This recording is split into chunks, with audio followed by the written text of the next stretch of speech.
Título: o corpo não acompanha mais o funcionamento. Engraçado como a contemporaneidade conseguiu transformar esgotamento em sinal de responsabilidade. O sujeito acorda cansado, trabalha cansado, responde mensagem cansado, dorme mal, acorda pior e chama isso de maturidade.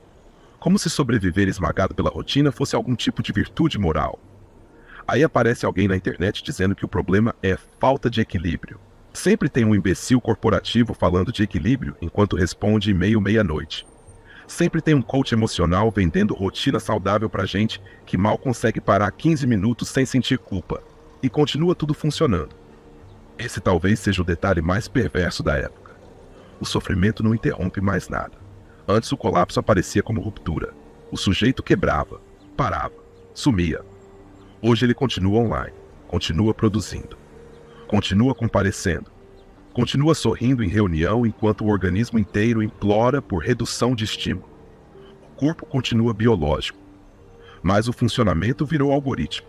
E algoritmo não dorme.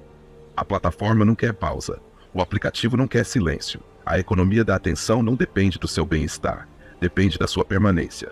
Você não precisa estar bem, precisa continuar disponível. Talvez por isso exerça a sensação constante de exaustão difusa, como se ninguém descansasse de verdade há muito tempo, porque o sujeito contemporâneo nunca desliga completamente. O trabalho invade casa, a rede social invade intervalo, o celular invade madrugada, o algoritmo invade atenção, e no meio disso tudo ainda vendem discurso de autocuidado. É quase bonito o cinismo da coisa. O sistema produz o incêndio e vende meditação guiada para suportar a fumaça. Nunca se falou tanto sobre saúde mental. E ao mesmo tempo nunca existiu tamanho nível de hiperestimulação, comparação contínua, cobrança subjetiva e aceleração produtiva. O sujeito monitora sono, monitora passos, monitora produtividade, monitora humor, monitora foco. Virou gerente da própria deterioração. E talvez a parte mais estranha seja essa. A exploração contemporânea já nem parece exploração. Byung-Chul Han percebeu isso faz tempo. O sujeito explora a si mesmo, acreditando estar exercendo liberdade. Ele próprio acelera, ele próprio se cobra, ele próprio transforma a vida inteira em projeto de desempenho. Descansar produz culpa, ficar offline gera ansiedade, a pausa parece fracasso. E as redes sociais pioram tudo, porque a vida deixou de ser apenas vivida. Agora ela precisa ser apresentada continuamente. O sujeito administra a imagem como microempresa emocional. Precisa parecer funcional, precisa parecer produtivo, precisa parecer emocionalmente organizado, enquanto implode silenciosamente. E aí entram as plataformas de aposta, os algoritmos de recompensa, o consumo infinito de conteúdo, a inteligência artificial acelerando a expectativa de produtividade, tudo ao mesmo tempo.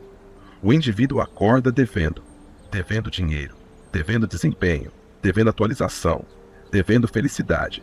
O futuro deixou de funcionar como possibilidade.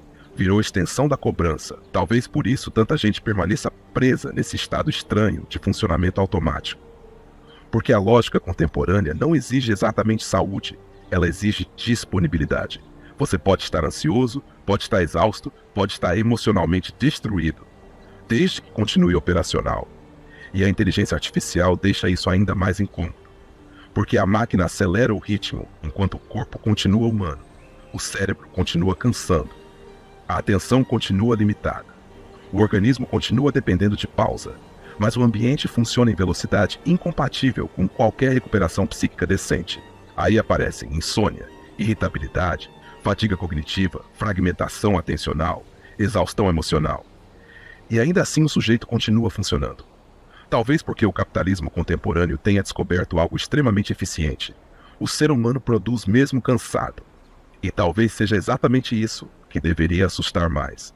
Não o avanço tecnológico, mas o fato de que o corpo continua humano num sistema que já não aceita mais nada humano nele. Se quiser, o texto completo está na descrição. Se não quiser, amanhã o algoritmo te entrega outro colapso em formato de conteúdo. Alocador Ole.